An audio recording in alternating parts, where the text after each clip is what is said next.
नमस्कार दोस्तों, हमारे चैनल ज्ञानधारा एसटीपी में आपका स्वागत है। मैं आशीष कुमार आज फिर आपके लिए एक नई और शानदार और शिक्षा भरी सीख भरी एक कहानी लेकर आया हूँ। और यह कहानी पूरी सुने, वीडियो को अंत तक देखें। आप इस कहानी में जानेंगे कि हमें किसकी मदद करनी चाहिए और किसकी मदद नहीं करनी चाहिए।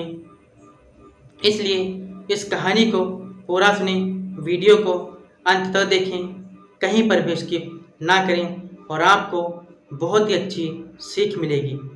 तो आइए अब हम आपको कहानी की तरफ ले चलते हैं। जैसे कि एक माधव नाम का व्यक्ति था और वह माधव जो था वह एक जंगल में जा रहा था लकड़ी काटने के लिए, क्योंकि वह लकड़ियाँ काटता था और लकड़ियाँ काट करके बाज़ार में बेचता था और फिर उसी से अपना परिवार चलाता था। लेकिन एक दिन वह जंगल को गया, तो जंगल में जब वह गया तो उसने देखा कि एक शेर बंधा हुआ है रस्सी से। तो शेर ने उससे प्रार्थना की, विनती की कि हे मानव, हमें इस रस्सियों से आज़ाद कर दो। तो वह जो माधव था उसको दया आ गई शेर पर, तो उसने शेर की रस्सियाँ जो बंधी हुई थी छोड़ दी और वह आज़ाद हो गया। लेकिन आज़ाद होते ही वह उसको माधव को इस तरह से देखने लगा जैसे उसका शिकार करने वाला हो। तो माधव ने कहा कि तुम हमें इस तरह से क्यों देख रहे हो? तो शेर ने कहा कि मैं यहाँ पर बहुत दिनों से भूखा बंधा हुआ था और हमारी भूख और भी बढ़ गई है, इसलिए मैं अब तुम्हें खाना चाहता हूँ, तुम्हारा शिकार करना चाहता हूँ। तो उस माधव ने डरे हुए स्वर में कहा कि देखो, यह न्याय नहीं हुआ। मैंने तो तुम्हें आज़ाद किया और तुम हम ही को मारना चाहते हो। तो शेर ने कहा कि यह जंगल का नियम है कि कोई भी हो, और हमारी यह प्रवृत्ति है कि हम मांस ही खाते हैं। तो उस माधव ने कहा ठीक है, लेकिन इसका फैसला किसी तीसरे व्यक्ति से होना चाहिए। तो कहा ठीक है। तो वह शेर को एक तोते के पास लेकर के जाता है।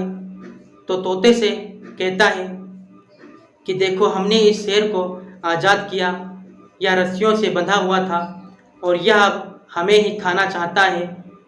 तो वह तोता कहने लगा कि देखो, मनुष्य जो है वह बेकार है, उसके गुण बहुत ही खराब होते हैं। हमें हमेशा पिंजड़े में बंद रखता है और बाद में पिंजड़ा किसी और को दे देता है और हमको किसी दूसरे के हाथ बेच देता है, इसलिए मैं शेर का ही पक्ष लूँगा। तो माधव वहाँ से संतुष्ट नहीं हुआ, फिर वह आगे शेर को लेकर बढ़ा। तो एक संत जी अपनी कुटिया में रहते थे, तो संत को आवाज़ दी, तो संत बाहर निकले। तो संत जी से माधव ने पूरी बात कही। तो उस संत ने कहा हमें वही घटना पहले की तरह करके दिखाओ, तब हम समझ पाएंगे। तो उसने कहा ठीक है। तो जहाँ पर शेर बंधा हुआ था वह संत जी और माधव और शेर वहीं पर तीनों पहुँच गए। और जिस पेड़ से बंधा हुआ था, जिस रस्सी से बंधा हुआ था, माधव ने उसी रस्सी से उस शेर को फिर से बांध दिया और कहा कि यह ऐसे बंधा हुआ था और हम इसे आज़ाद करने, इसने हमसे प्रार्थना की तो हमने इसको आज़ाद किया था। तो संत ने कहा बस फैसला हो गया। तो संत ने कहा इसको अब ऐसी ही स्थिति में रहने दो। तो फिर संत आगे कहते हैं माधव से कि इतना ध्यान रखो, हर किसी की मदद नहीं की जाती है। मदद अगर करो तो सोच समझकर करो, और जिसकी मदद करो अगर वह खुद काटने दौड़े तो उसे उसकी स्थिति में ही छोड़ देना चाहिए या उसे वैसी ही स्थिति में कर देना चाहिए। हर आदमी ज़रूरतमंद और भरोसेमंद नहीं होता है।